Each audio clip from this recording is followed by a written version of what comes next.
오늘 설교 제목이 뭐죠? 네, 설교 제목에서도 좀 느껴지시겠지만 오늘 말씀이 썩 깨끗한 느낌은 아닐 거예요. 네, 하지만 오늘 말씀을 통해 예수님께서 우리를 깨끗게 하시는 그 위로와 사랑의 은혜의 감동이 있기를 소망합니다. 네, 2주 전에 우리 고등부 제자반에서 나누었던 토픽 중에 하나가 긍휼이라는 내용이 있었어요. 긍휼이라는 단어는 불쌍히 여김이라는 의미를 가지고 있습니다. 긍휼의 의미가 뭐라고요? 네, 불쌍히 여김.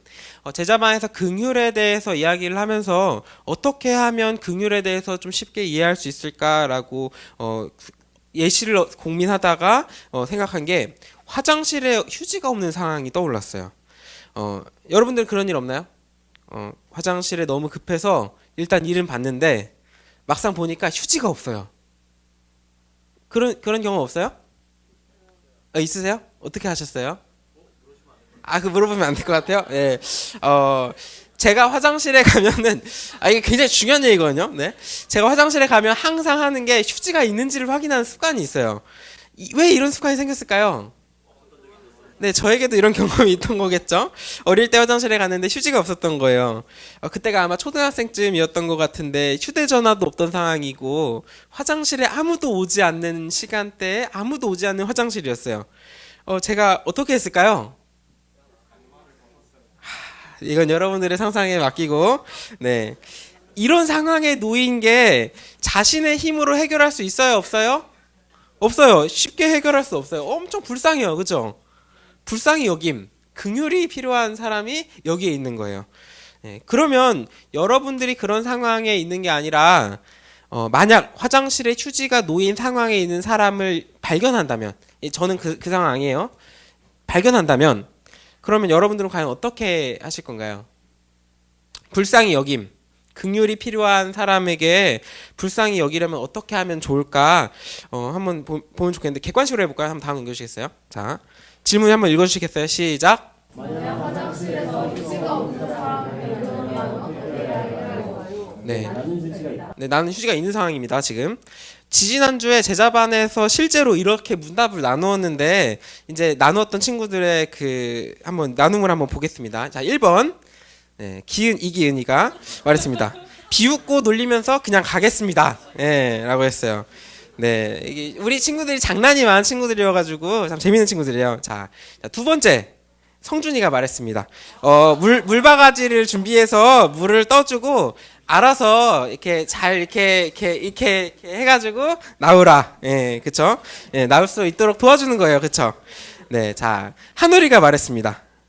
자, 가지고 있는 휴지를 창밖에 던져버리고 나도 옆 칸에 들어가서 그 역지사지의 마음, 이 사람의 마음에 내가 공감을 해주고 싶어가지고 같이 들어가서 일을 본다. 예, 네, 이것이 긍휼이다.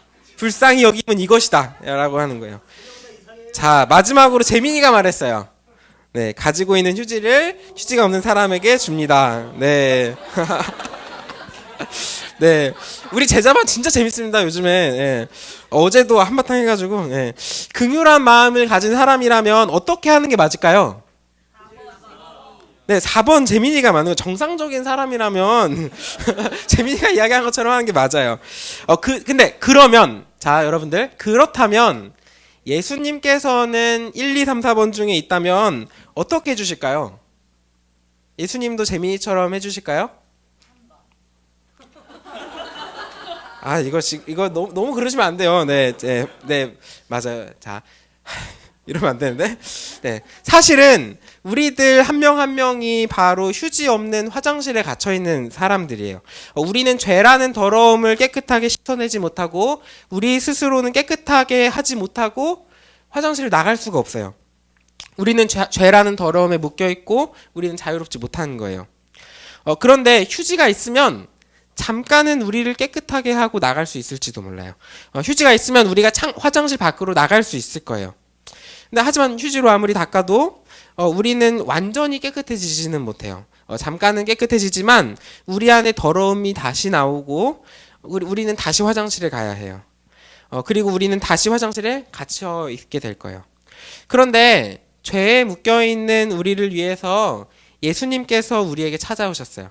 예수님께서 우리와 같은 사람의 몸으로 찾아오셨어요.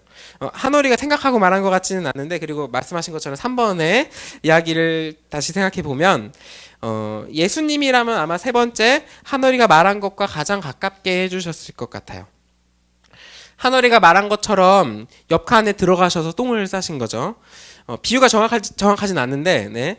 예수님께서 싸시는 똥은 거룩하고 깨끗한 똥이어서, 이거 더럽다 했습니다, 오늘 말씀이. 네. 네. 네, 이게 비유가 정확하진 않을지도 몰라요. 그래서, 예수님을 더럽게 하지 못했어요. 예수님은 죄라는 더러움이 없으신 분이기 때문이에요.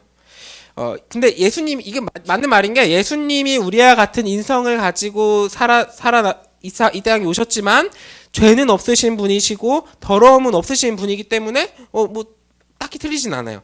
오늘 말씀의 15절에서도 이런 예수님의 모습이 담겨 있습니다. 15절, 우리에게 있는 대제사장은 우리의 연약함을 동정하지 못하실 리가 아니오 모든 일에 우리와 똑같이 시험을 받으시니로되 죄는 없으시니라. 예수님도 우리와 같은 사람의 모습으로 오셨고, 예수님도 우리와 같은 그런 육신의 필요 이런 것들이 있으셨는데, 그런데 예수님은 죄를 짓지 않으셨어요. 그래서 예수님께서는 큰 일을 다 보시고 이 땅에 왔다가 그냥 화장실을 이제 깨끗하시니까 나가신 게 아니에요. 이 세상에 잠깐 놀러 오셨다가 바로 가신 게 아니라 우리의 연약함을 동정하시는 예수님이기 때문에 그 입으신 깨끗한 하얀 옷을 이렇게 벗으셔가지고 옆 칸에 있는 우리에게 이렇게 슬쩍 넘겨주셔가지고 그걸로 닦아라, 예, 해주시는 거죠. 왜냐하면 예수님께서 입으셨던 깨끗하신 옷으로 우리의 더러움을 닦아내라는 것이, 예수님의 옷자락은 너무나 깨끗하고 너무나 거룩하기 때문에 그 옷으로 닦아내면 휴지로 닦는 것보다 훨씬 더 큰 효과가 있고 우리는 더러움에서 자유로워질 수 있는 거예요. 방금의 이야기는 조금 더러운 비유였는데 좀 비슷하지만 깨끗한 이야기가 성경에 있습니다. 요한복음에 있어요. 예수님께서는 사마리아 여자에게 이렇게 말씀하셨어요. 요한복음 4장 13절 14절입니다. 요한복음 4장 13절 14절입니다. 요한복음은 없어요 혹시? 없어요? 그럼 제가 읽어드릴게요. 예수께서 대답하여 이르시되 이 물을 마시는 자마다 다시 목마르려니와 내가 주는 물을 마시는 자는 영원히 목마르지 아니하리니 내가 주는 물은 그 속에서 영생하도록 솟아나는 샘물이 되리라. 우물에 있는 물을 마시면 다시 목마르게 될 우리들이지만 예수님께서 주시는 물을 마시면 영원히 목마르지 아니할 것이다 라는 말은, 우리는 휴지로 닦아도 더러워질 음료를 가지고 있지만 예수님의 옷자락으로 닦으면 영원히 깨끗해질 것이다 라는 말이랑 같은 말이에요. 우리는 예수님을 통해서 죄에서 자유로워지고 깨끗해질 수 있는 거예요. 그리고 예수님께서는 우리에게 주셨던 그 옷자락을 그 더러운 것을 닦아낸 것을 다시 입으셨어요. 우리에게 있던 더러움을 예수님께서 대신 지셨고 휴지 없는 화장실에 예수님께서 갇히셨어요.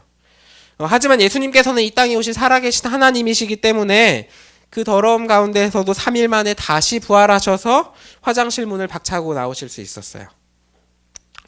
그리고 예수님께서는 하늘에 오르시면서 화장실에 보혜사 비데를 설치해 주시고 가셨습니다.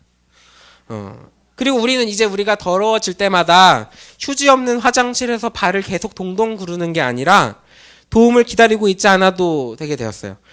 왜냐하면 휴지가 없어도 비데가 있기 때문이에요. 그죠? 여러분들 그렇지 않아요? 휴지가 없어도 비데가 있으면 깨끗해질 수 있어요? 없어요? 있어요. 이제 말씀을 마치려고 하는데요. 오늘 본문에서 우리를 사랑하시는, 위로하시는 예수님을 발견할 수 있어요. 우리 오늘 본문 한 번만 다시 읽어볼까요? 14절부터 16절 시작. 그러므로 우리에게 큰 대제사장이 계시니 승천하시니 곧 하나님의 아들 예수시라. 우리가 믿는 도리를 굳게 잡을지어다. 우리에게 있는 대제사장은 우리의 연약함을 동정하지 못하시리가 아니오 모든 일에 우리와 똑같이 시험을 받으시니로되 죄는 없으시니라. 그러므로 우리는 긍휼하심을 받고 때를 따라 돕는 은혜를 얻기 위하여 은혜의 보좌 앞에 담대히 나아갈 것이니라. 아멘. 우리는 더러움에 갇혀서 나가지 못하는 휴지 없는 화장실에 갇혀있는 신세에 있었어요. 그런데 우리는 더 이상 더러움, 우리의 죄 때문에 이제 화장실에 갇혀있을 필요가 없어요. 왜냐하면 우리를 위해 돌아가신 예수님이 계시기 때문이에요. 그분은 깨끗하시고 완전하신 분이세요. 그분은 우리 옆 칸에서 잠시 오셨다가 그냥 자기 일만 보고 가셔도 상관없는 분이셨어요. 그런데 그분께서 우리를 사랑하셔서 우리를 위해서 우리가 갇혀있는 옆 칸에 오셨고 우리와 똑같은 사람이 되셨고, 그리고 예수님께서는 자신이 입으신 깨끗한 옷을 우리에게 주셨고, 우리는 예수님 덕분에 죄에서 건짐을 받고 깨끗해졌어요. 그런데 거기에 우리에게 공로가 있나요? 우리에게 어떤 노력이 있나요? 휴지 좀 주세요. 살려달라고 소리치고 휴지를 건네받았다고 우리에게 공로가 있는 건가요? 맞아요, 아니에요. 그냥 우리에게 휴지만 건네주었어도 우리는 그걸 은혜로 보았을 거예요. 그런데 예수님께서는 우리에게 한 걸음 더 찾아오셔서 잠깐 깨끗해질 수 있는 제사의 은혜가 아니라 우리의 대제사장으로 찾아오셔서 완전한 제사를 드리신 거예요. 그리고 우리의 더러움이 묻어있는 옷을 예수님께서는 다시 입으셨어요. 우리를 대신해서 그 모든 더러움을 감당하셨어요. 이 모든 것이 은혜입니다. 예수님께서 우리에게 은혜를 주시고 계세요. 그리고 오늘 말씀에서 하나님께서 우리에게 이 은혜의 자리로 초청하고 계십니다. 16절, 그러므로 우리는 긍휼하심을 받고 깨를 따라 돕는 은혜를 얻기 위하여 은혜의 보좌 앞에 담대히 나아갈 것이니라. 지금 우리가 드리는 이 예배의 자리가 이 은혜가 선포되는 자리에 있는 거예요. 휴지 없는 화장실에서 사실은 우리를 깨끗하게 하는 비데가 있다. 우리에게 비데가 있습니다! 라고 선포하는 이 자리에 있는 거예요. 예수님을 믿는 믿음으로 우리는 자유로워질 수 있어요. 예수님이 모든 것을 준비해 주셨습니다. 우리는 예수님을 믿는 믿음을 가지고 화장실로 나와서 비데에 있는 버튼 하나만 딱 누르면 그렇게 우리는 휴지 없는 화장실에서 더 이상 절망하지 않아도 되는 거예요. 우리는 은혜의 보좌 앞에 담대히 나아갈 수 있습니다. 하지만 예수님을 믿지 않는 친구들은 예수님께서 보내주신 성령님을 믿지 않아요. 이 은혜의 보좌가 있다라는 것을 인정하지 않아요. 버튼 하나만 누르면 되는데, 버튼 하나만 누르면 깨끗해질 수 있는데 이걸 믿지 않는 거예요. 그냥 더러움을 가지고 화장실에 그냥 바지 입고 그냥 나가서 난 더러워 라고 그냥 살아가든가, 아니면 더러움을 가지고 있다는 자신을 보면서 좌절하고 절망하는 거예요. 예수님께서 이미 깨끗하게 해주셨고 이미 비데까지 다 설치해 주셨는데 그걸 믿지 않고 있는 거예요. 우리 고등부가 예수님이 우리를 위해 죄를 대신해 주셨다는 걸 믿으시길 소망합니다. 예수님께서 우리를 위해 십자가에서 죽으심으로 모든 죄와 더러움에서 우리를 건져주셨어요. 3일 만에 부활하셔서 우리에게 그 승리의 소식을 전해주셨어요. 우리 고등부가 주님을 믿음으로 매일 매순간 깨끗함을 옷 입고 이 세상을 살아갈 때 자유롭게 살아갈 수 있기를 소망합니다. 우리 함께 찬양하면서 우리 믿음을 고백하면 좋겠습니다.